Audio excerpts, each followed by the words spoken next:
Hey guys, welcome back to Orit's Kitchen, and I'm Orit.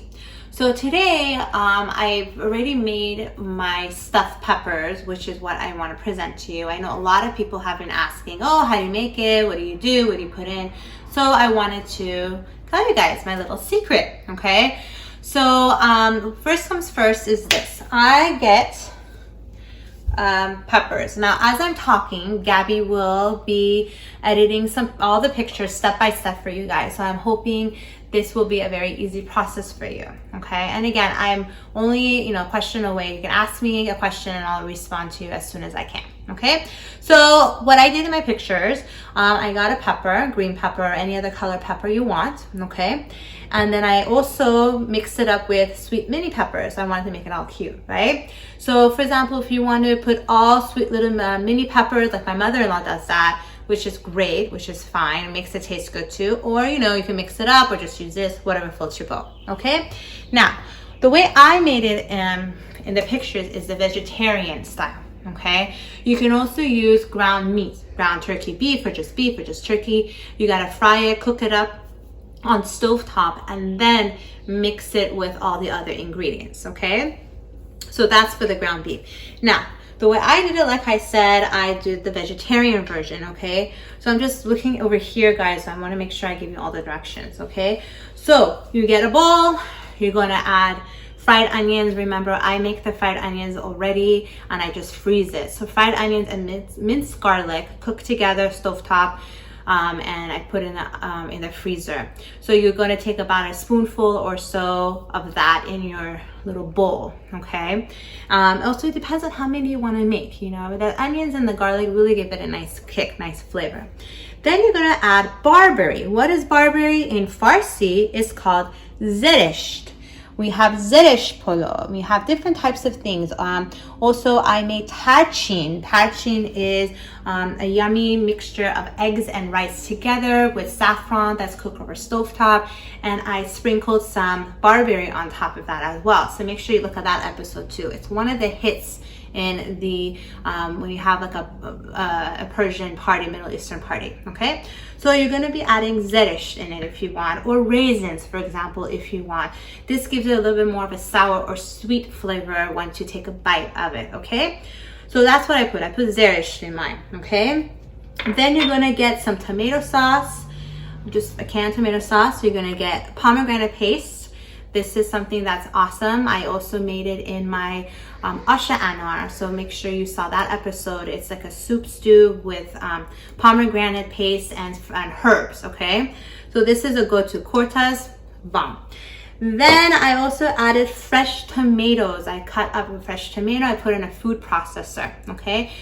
So you put a little of each thing in the mixture, because if you add too much, then it becomes too soggy, too wet, and you're just not gonna look good, okay? So just add a little at a time, okay?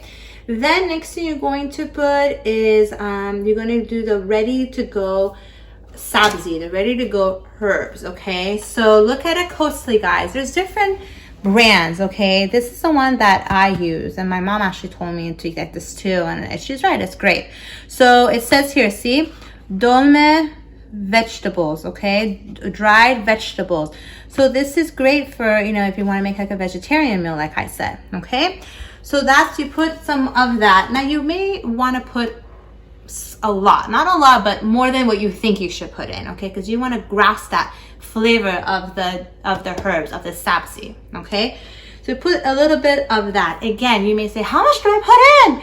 You got to put a little at a time and use your own judgment, because again, it depends on what you want. It depends on how much you're making, okay? And then next is yellow split peas is what I put. Make sure you cook the yellow split peas in the stovetop. So you put it in water, you add some salt, let it cook for about 30 minutes until it's nice and soft, and then you can add that in your mixture, and it's optional, okay? Last but not least, you're gonna get parboiled rice. How do you make parboiled rice? Go to episode 2. Very simple, very basic. You'll learn how to make that. You add the parboiled rice in the mixture, okay? Because that's how we make stuffed peppers, okay? Or dolme, okay? So you mix all of that up, okay? Again, add as you go. You may say, oh, it can use a little bit more of tomato sauce, blah, blah, blah, blah. Just add a little bit more. Don't worry, it's gonna taste fine, okay? My favorite is the pomegranate paste to it, okay? And of course, mixture with the tomato sauce and the fresh tomato makes it even yummier as it cooks through, okay? So you're gonna, in the pictures I showed, you're gonna open these up, take all the seeds out, empty it out, and then slowly fill them up one by one all the way to the top, okay? And when you want to make it nice and pretty, you put the cap back on. But before you put the cap back on, once you got all your pepper stuff and you put it in your pan, when you want to put it in the oven, you're going to put some oil inside of it, just a little bit in each pepper, and you're going to get water and you're going to mix it with some of the leftover tomato sauce, okay? And you're going to put a little bit in each pepper too, okay? And then also inside of the little aluminum foil thing or whatever your pot that you use that's safe for the oven, you're going to put the rest of the water and tomato sauce mixture inside of it, and there's a picture of that as well, okay?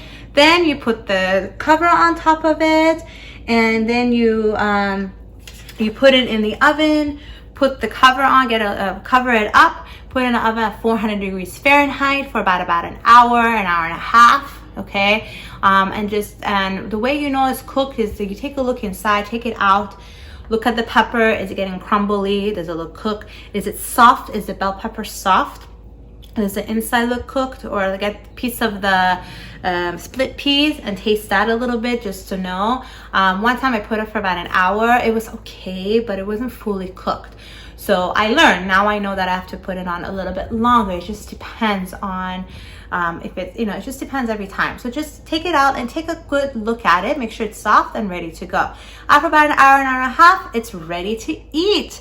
You should be able to eat the inside. You should be able to eat the bell pepper. It's going to look really, really pretty, really yummy. That's it, guys. And so I hope all these pictures and everything is pretty straightforward. And thank you so much for watching Orit's Kitchen, and have a wonderful day. Bye.